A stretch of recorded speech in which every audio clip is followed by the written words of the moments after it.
Well, hello friends, and welcome back to the next installment in the series on the restoration of this Cellini original Canadian for Pipesticks, or Paul as I know him.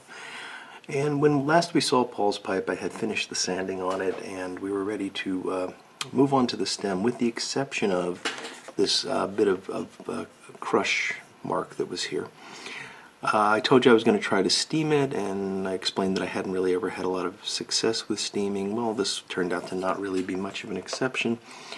So there's a couple different methods you can use to steam. Some people like to use a damp cloth over top of the briar, and then you take something hot like a clothes iron, or in my case I use a large soldering iron.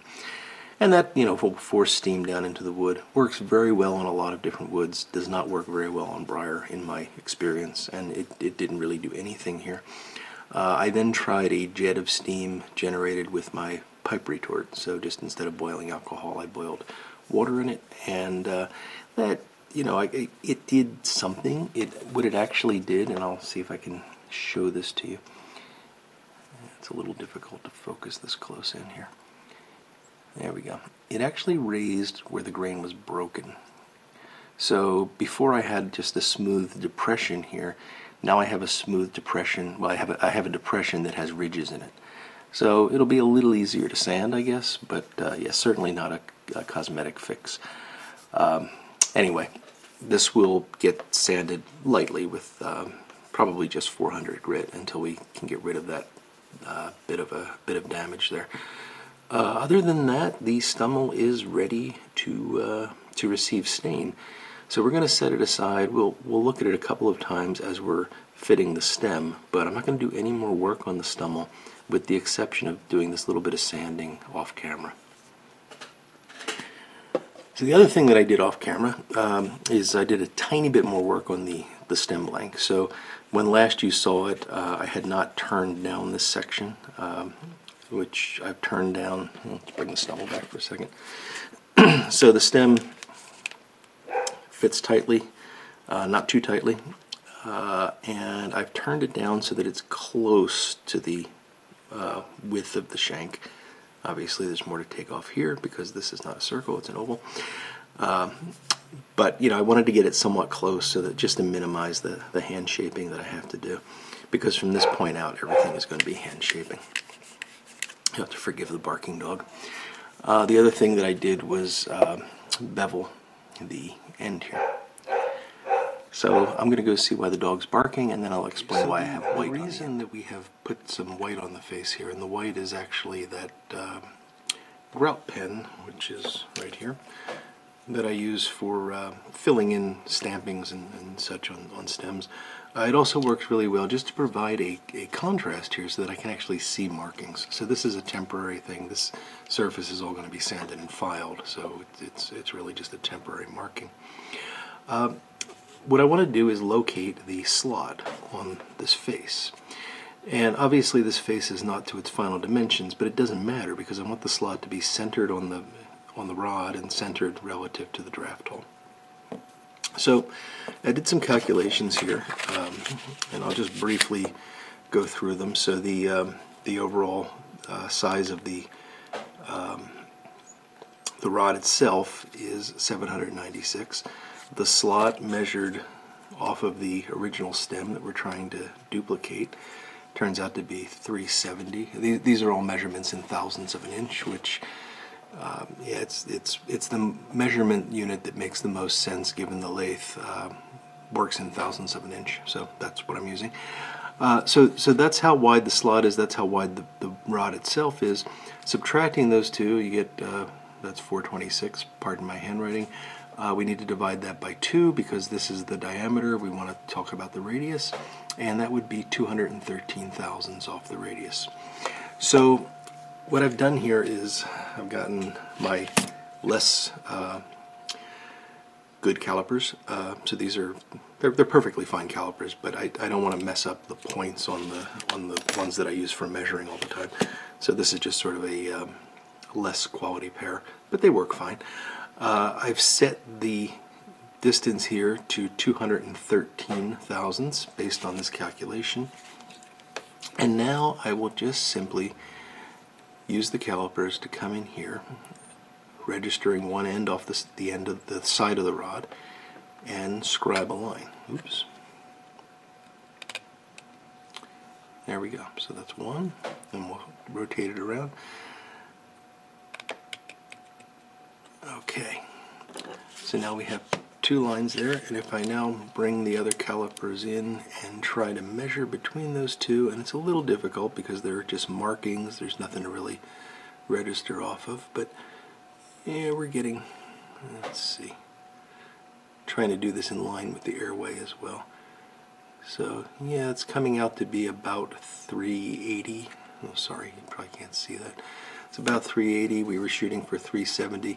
That's fine as long as it's centered. So that's where we're going to cut the slot. So now I will chuck this up in the lathe, bring an end mill in the tool holder, and use it to go back and forth and cut the slot to those boundaries.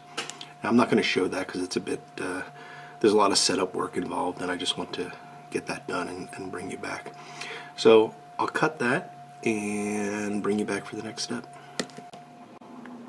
Okay, so we've finished starting the slot here, and just in case you're interested, this is the end mill that I'm using. This is just held in a Dremel flex shaft, and then the stem is held in the, or the stem blank is held in the lathe, and then using the tool post I can move this back and forth in a straight line.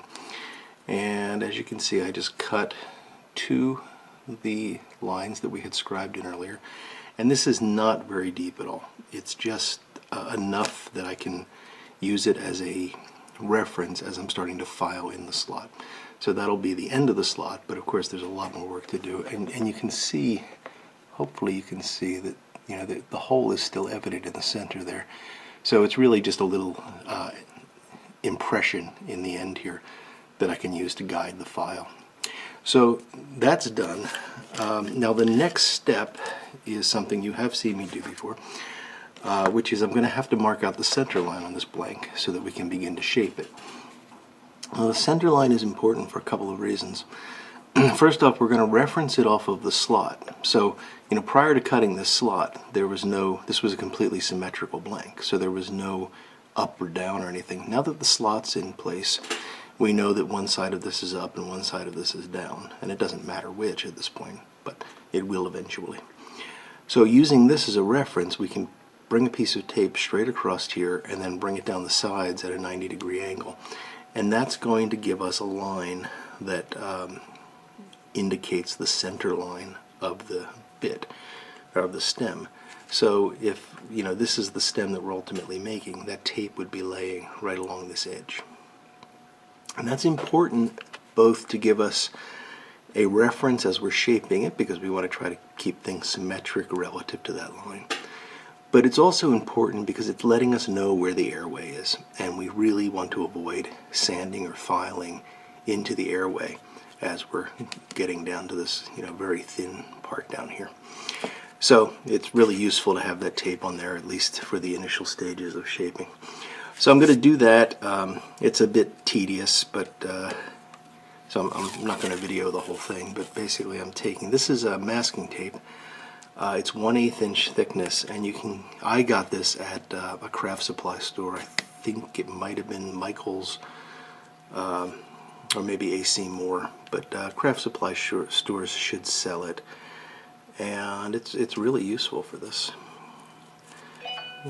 I suppose there are other things that you could use, like there's pinstriping tape. I know model makers use similar stuff, so there's probably a lot of different options that you have. So I'm just trying to line this up with the,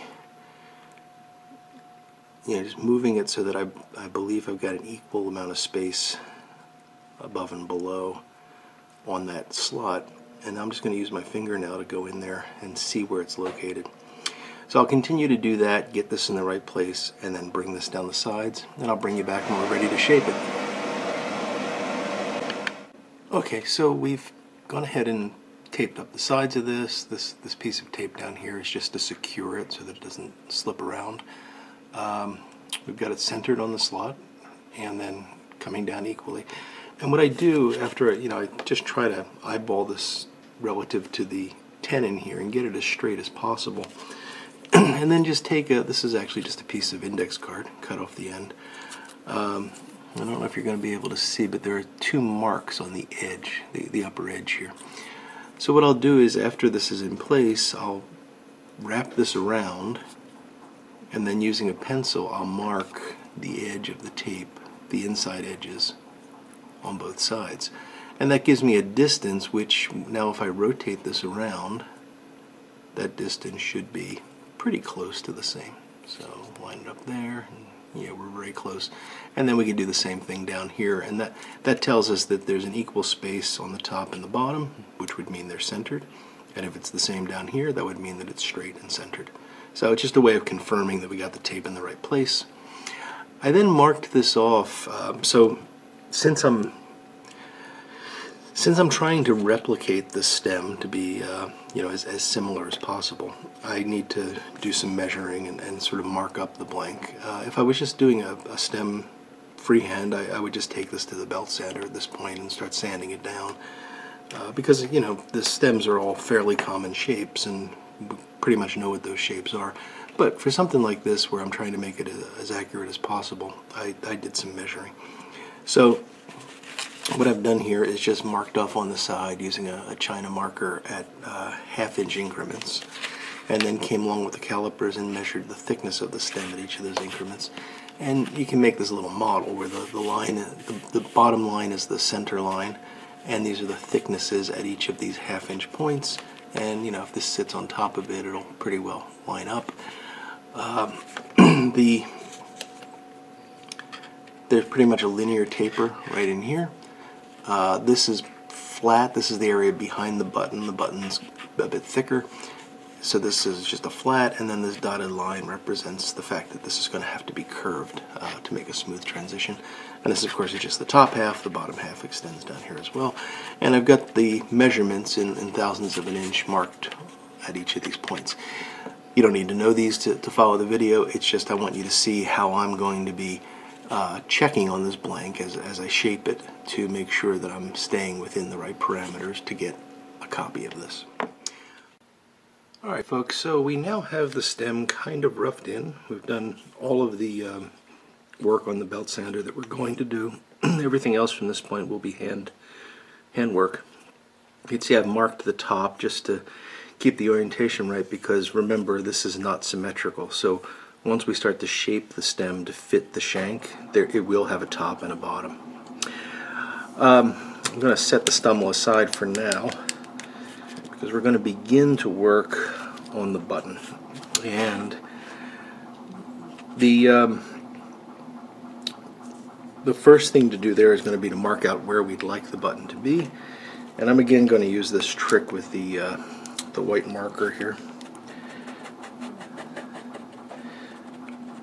When I'm doing this for myself, I don't typically use this because it just makes a little scratch mark that I can see, but it's not going to show up on the camera. Alright, so we'll give that a moment or two to dry, and I've got a pair of calipers here. I've set these to 150. The original button, actually this is a very thin stem, and I think that's part of the reason why it was damaged so easily.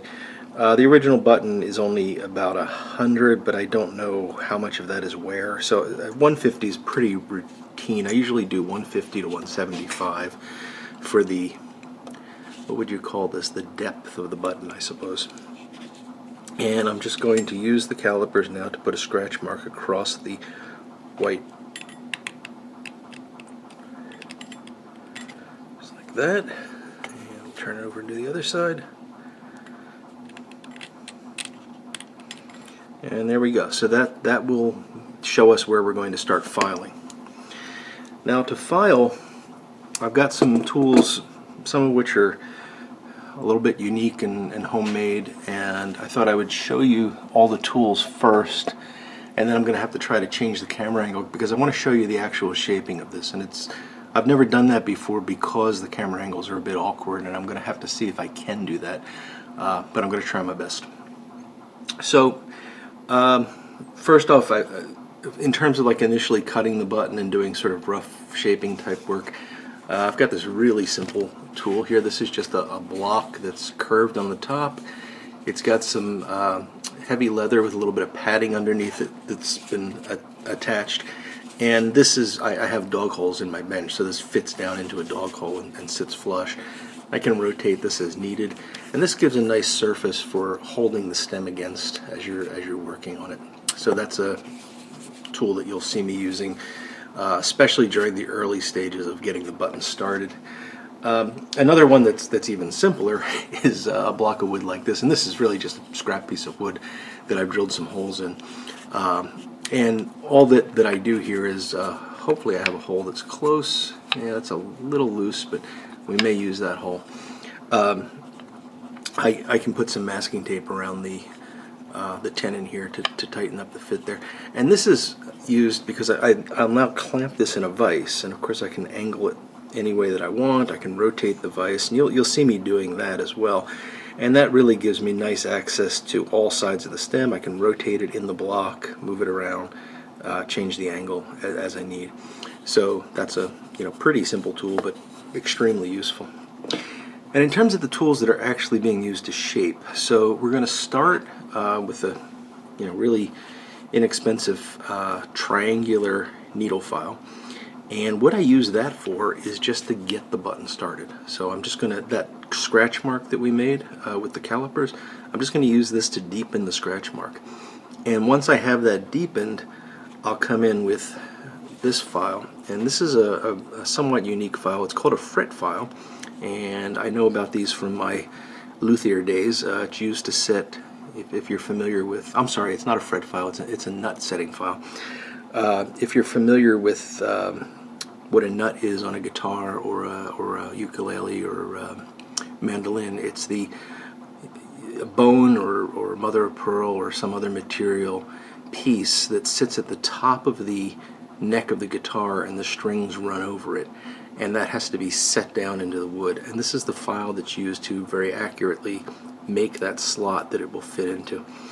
This one is a 3/16 inch, and it turns out to be a really good tool for cutting the button because the sides are completely safe. So there's no filing on the side at all.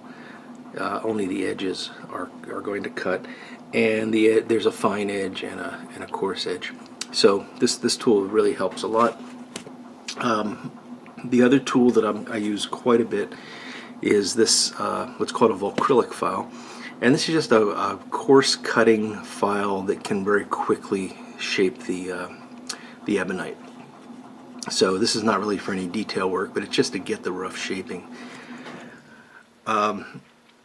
Another tool, and this one is a homemade tool, is this scraper. And this is actually probably my favorite tool when it comes to stem making. This is just a saw sharpening file, a triangular file, and you can find these at yard sales and garage sales and whatnot for 30 cents or something. And all I did was I ground the teeth off of it and ground it relatively flat, and it makes a very sharp edge scraper. I taped up these sides so I have something to hold on to, and I can just draw this across the surface of the stem. And it turns out for both vulcanite and acrylic you can do a lot of shaping with this and a lot of smoothing. So what you'll see me doing is using this file to sort of start the shape, and then coming back in with this tool to scrape off the tooth marks and to get a better sense of what the shape looks like. Other tools are, these are called pillar files, and these are sort of the opposite of the nut seating file. These have sharp edges along the broad flat, and they're safe along this edge. So this is good for getting, I'll use this stem to show you. So the nut seating file would be used like this to actually cut in the nut. The pillar files will be used like this to smooth out that transition and to clean up the that 90-degree angle between the button and the stem. And last but not least, you've seen me use this before. This is a little saw file, a little round saw file, and that's used to come in here and widen out the funnel and shape that appropriately. So those are the tools. The next thing is going to be to try to move the camera around and get you a good angle on this so you can see me start to work on it. And I'll give you as much running commentary as I can, but I have to admit that a fair amount of this is just going to be handwork. But we'll see what we can do. Enough people have expressed an interest in this that I thought it was worth putting onto a video. Alright folks, so I've got the tool set up so that I can catch the work on the camera. This is a bit of an odd angle for me, but I'm going to do my best to show you how this is done. So we've got these scratch marks, which let me zoom you in some here so you can hopefully get a better sense of. There we go. So you can see these scratch marks are in the ebonite blank, and it's just barely deep enough that I can feel it with the edge of the file. So I'm going to come in here and just use this file to sink those lines in.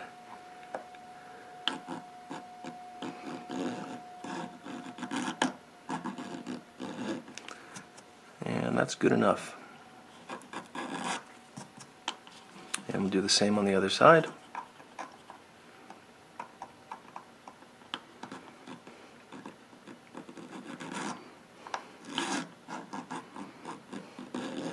I'll tell you, stem making is, in my opinion, a great deal of fun. I really enjoy doing this fine work, but it's increasingly becoming apparent to me that it's a young man's sport, because if you've got any arthritis at all in your hands, this doesn't feel good after a while, you know, holding things this small. Okay, so now we're going to use the nut seating file. We're going to use the coarse end of that, and we're just going to begin. I'm at a slight angle here just because I want to take advantage of the line that I just cut, and I'm going to slowly rotate the file until it's 90 degrees to the blank. Oops.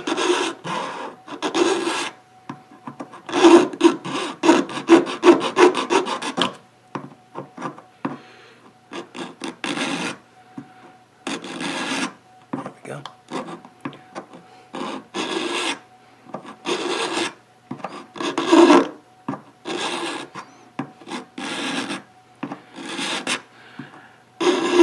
One of the things you learn as you do this is to be very careful about symmetry. So it's really easy to kind of roll this and work more on one side than on the other. And obviously you want to bring everything down to the same level.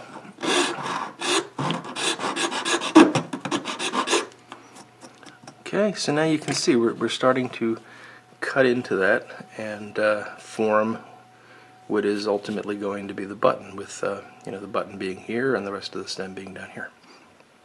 So I'm going to do that on the other side now.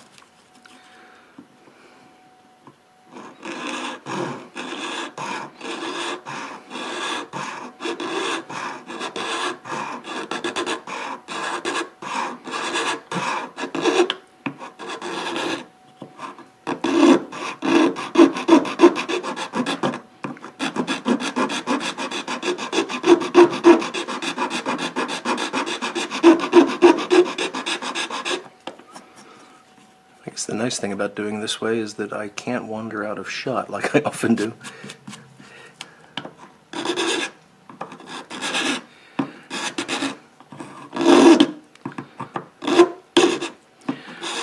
And by the way, when I'm doing stem work on, you know, refurbishing stems, I also use this block. It's actually very handy to be able to have something to hold it on as I'm, you know, scraping away or filing away at tooth chatter and things like that. And you can see these files cut pretty quickly on the vulcanite. That's not so much true on the acrylic. That takes longer and is a bit more hard.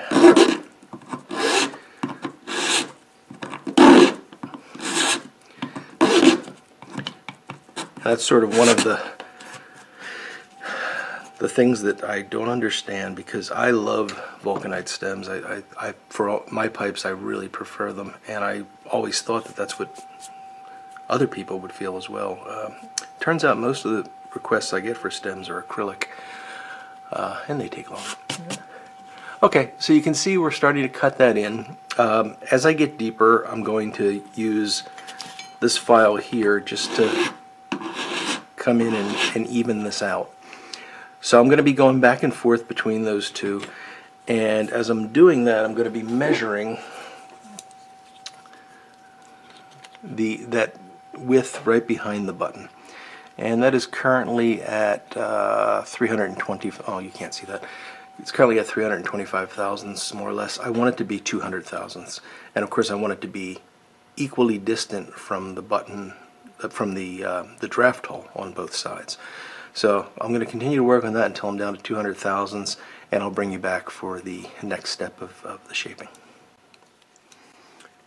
Alright folks, so well, first off, as you can see, this makes quite a mess. There's a lot of powdered ebonite floating around now, and I'm going to take a break after this shot to clean this up a bit before we move on to the vise. But we have cut this now. Let me see if I can get a little bit more contrast for you.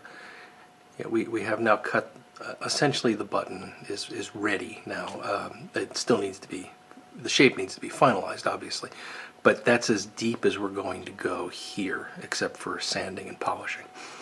And that distance is just about 200, as promised. So that's good. You can see that we're relatively close to the tape line on both sides, so it's fairly symmetric about that center point. And the next step is going to be to begin shaping the rest of the stem. And this stem, if you recall, this is the sort of paper model that I'm trying to copy from the original. It's got a fairly linear taper to this point, and then it's flat out to here.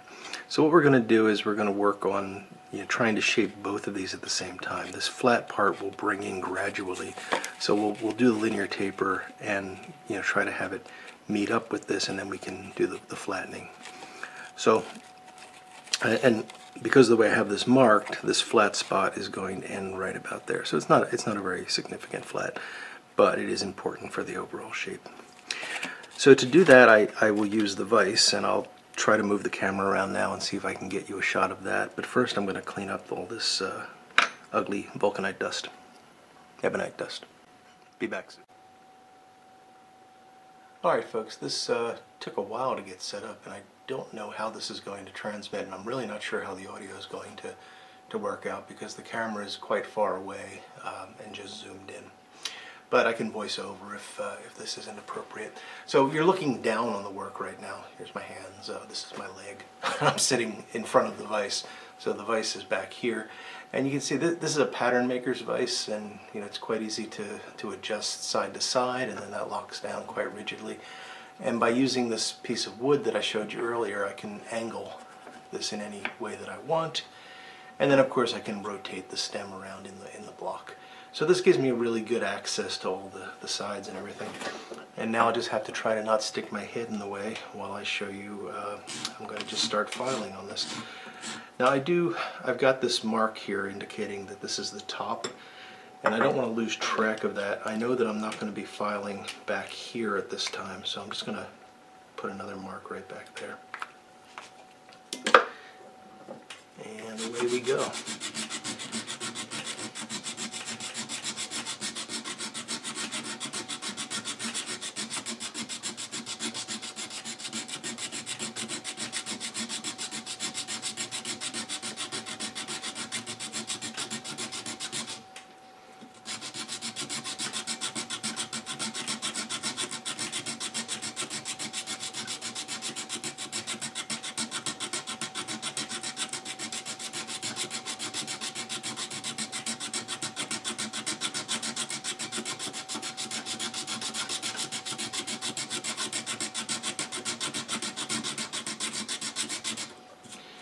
As you can see, these acrylic files really cut very quickly.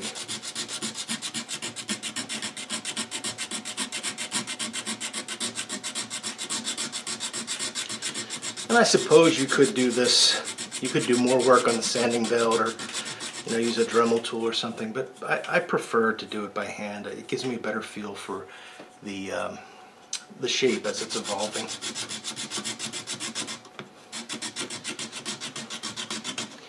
And by the way, we have to continue to think of this in 3 dimensions. That's really important. So, you know, right now I'm working on the top surface, but I realize that I've got these sides that need to be shaped as well, because we're going to have a little bit of a fishtail in here. So making sure that as I decrease this top surface that I'm keeping things symmetric from side to side is important.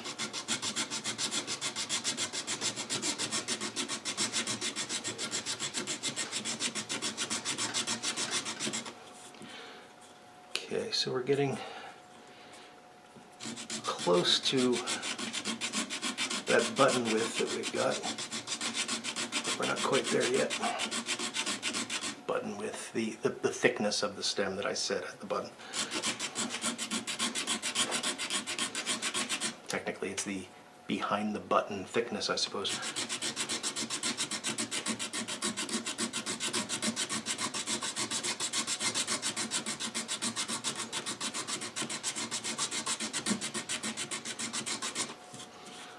Okay, so that's pretty close. I can still catch my thumbnail in there, but it's very close. So now I'm going to switch to that scraper just to show you that in action. And all that this is, if any of you have ever done any scrapers on wood, it's the same basic process. It's basically a type of planing that you use, and I'm using it like a draw knife here. And you can see the finish that you get from this is actually rather good compared to the filed surface. You know, it still obviously needs to be sanded, but the nice thing about it is that it will reveal any major sort of divots that you might have as you're shaping.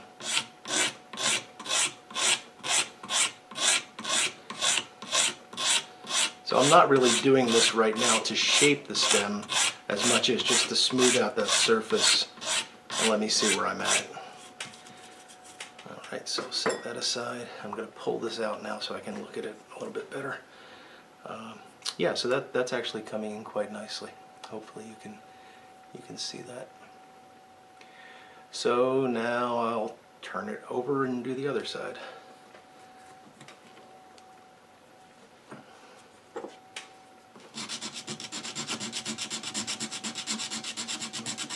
You'll notice I'm holding this with my thumb in place, and you also notice that it's moving a bit as I'm filing here, and that's a problem because if it moves too much it's going to crack the tenon. So I need to be careful to apply pressure and try to limit that movement as much as possible. I know that because I have cracked a few tenons.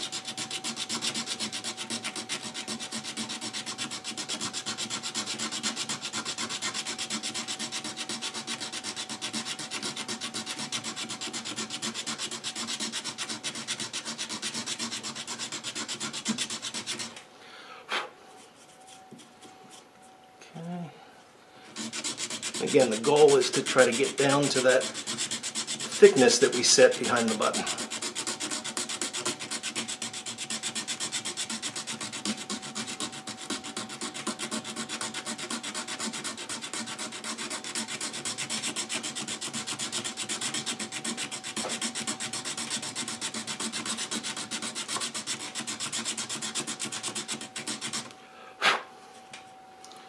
Close.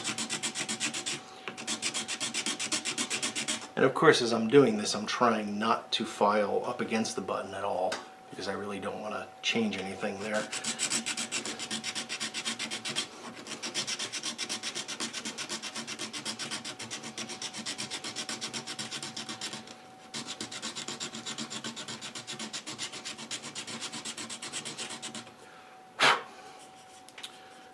Okay. A little bit more in here.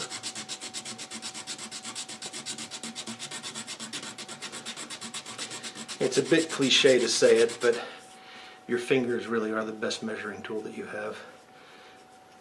And just by sort of placing a finger on either side of the blank, I can kind of figure out how close I am to being the same on both sides and where I might need to remove a bit. Okay, I'm going to hold it there and do some more scraping.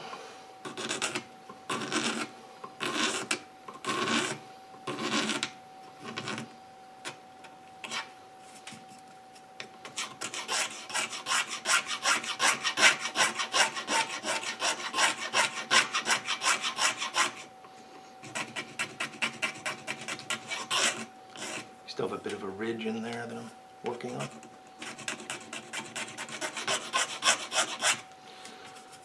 Okay, and let's see where we're at now.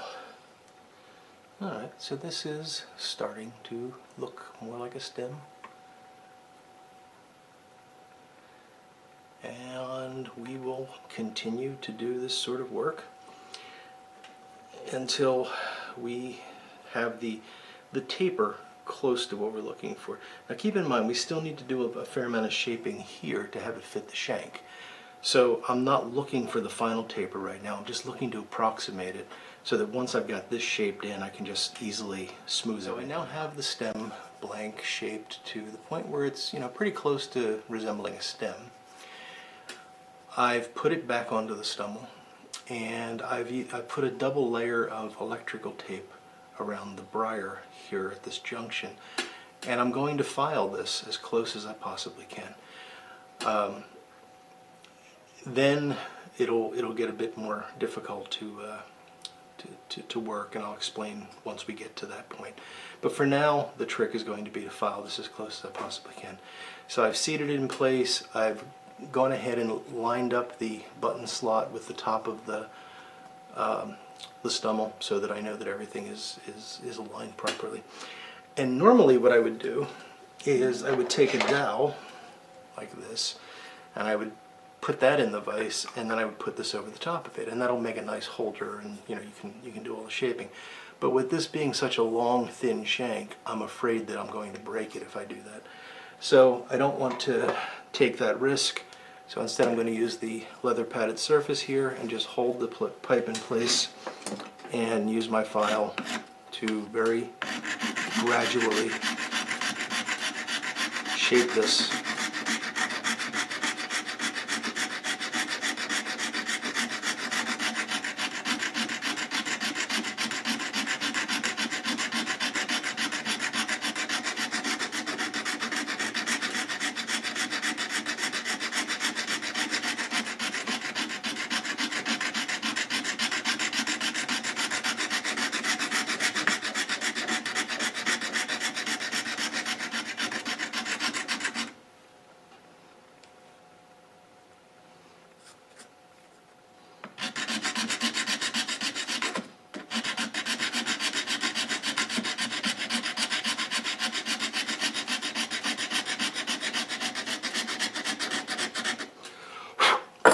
And we will check from time to time just to make sure that that blank doesn't rotate, because it can, and that would be unfortunate because then we would lose the alignment.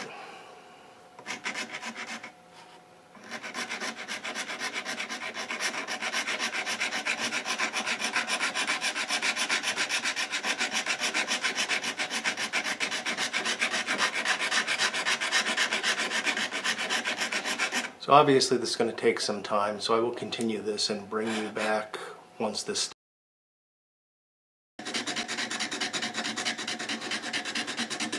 And by the way, I'm trying really hard not to drag the file across the tape.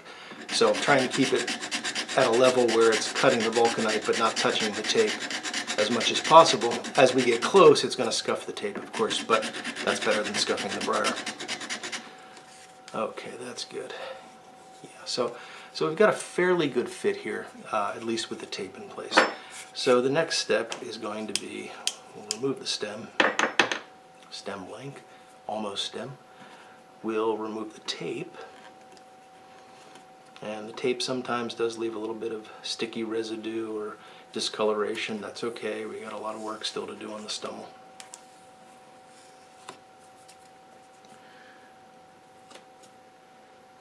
And now we will put the stem back on, and as you hopefully can see, it is not perfectly flush here, but that's okay. So what we do now is we're going to line it up again, make sure that we're in the right orientation. That looks good.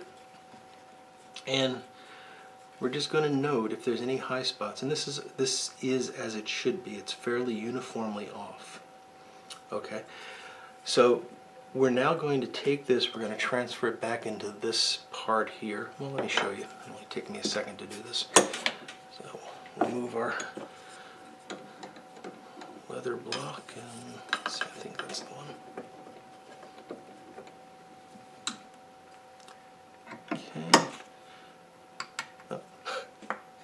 That's the old stem that would have been, what did I do with, oh, it's still in the stummel.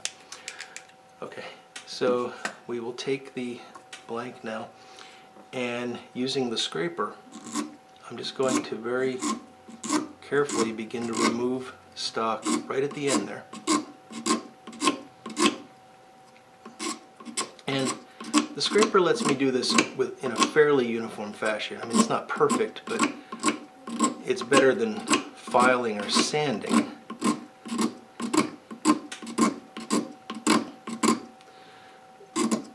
See, I'm getting a bit of chatter in there because of the angle that I'm holding this at. It's running a bit better now. And we'll just do this all the way around. Now this seems like a somewhat haphazard process, but it really isn't. This is going to remove a pretty uniform bit of vulcanite all the way around. And now I'm back to where I started. So now I will put this back into the stummel and see where we're at. And yeah, we still have a ways to go. Now as I continue to do this, I'll do a cycle and fit it, and do a cycle and fit it. It will start to fit in some spots and not in others. And that's when I will come in with, on vulcanite, I can just use a China marker and just mark off, so I know that in that area I would need to do more work on it. And then I will take it off, bring that down some more, bring it back in. And that's the process from here on. It's just this repetitive fitting until we get a smooth junction between the shank and the stem. So I will work on that, and I will bring you back. After that's done, the last thing that we need to do is sort of the final shaping of this, which is going to be more filing. So I'll do that as well, and I'll bring you back when we're ready to move to the stage of sanding and buffing. We'll talk more about that. All right, folks, so this is where we are at this point. We've done the fitting of the stem to the shank, at least the rough fitting, and there's still going to be some sanding, but the fit is pretty good, and I'll show you that in a second. We've put in the taper to the stem, and it's pretty much the taper that we want. We're mostly done with the rough shaping. There's still a little bit of file marks down in here, you can see from where I was cutting the button, so that still needs to be smoothed out a bit. And of course the button needs to be shaped before we go on to our final sanding. So I'm going to show you that process a bit. But before I do that, I just want to show you the fit in the stummel here. And yeah, that's the right setup. So you can see we've got a pretty good fit there, and the flow of the lines is pretty good. And keeping in mind that we still need to do a little bit of finish sanding, but that's basically going to be the bit. Now this is a little bit thicker than the original, and that's intentional because try to get those both in the shot. One of the comments that Paul made about this pipe was that he was surprised at how thin this stem was, and I agree, and I think again that's why this damaged so easily. I think it was just cut too thin. So we're leaving a little bit more meat on things here, but I always try to shoot for about 200 thousandths in this area behind the button, and that seems to provide a fairly comfortable bite zone. Okay, so the final button shaping is next, and let's see, I'll put that like this. So there's two things that we need to do here. The first is we need to shape the funnel, which is this air hole, and there's still a piece of tape on here which I'm going to remove, he says. There we go. And you'll remember I cut a slot in there earlier with an end mill, and now we want to use the the saw file to widen that out and even it out. So we want the airway to actually be shaped like a V in this region, and then it'll go into that 1/16 hole, which will then widen out into the ultimate dimension out here. So to do that, we're just going to use this saw file and just kind of gradually work it. It's a little tight at first, but that's the basic idea, and we just keep doing that, and we're using this slot that we cut as a guide, which helps a lot, and we'll just continue to kind of cut that back and forth until we get that V shape here. And then we may, depending on how this looks, come in with some needle files and smooth out the inside of this, because you can get some rounds in here from the round file. So we'll smooth that out and make sure that everything's nice and smooth to ensure clear airflow. So that'll be done first, and that actually takes a fair amount of time, and it's awkward for me to do it here. I have to kind of hold it close to myself to do it properly, and I don't want to mess it up. So I'm not going to do that on camera, much beyond what I've already shown you. But I think you get the idea. The next thing to do would be to shape this outer part of the button, and that's going to be done using our friend here, the Volcrylic file. And the first thing we're going to do is we're just going to come straight across here like this and bring this down to the final dimension that I want this to be. And off the top of my head, I cannot tell you what that is, but I promise you I will tell you the height of this when we get when I return with the finished button.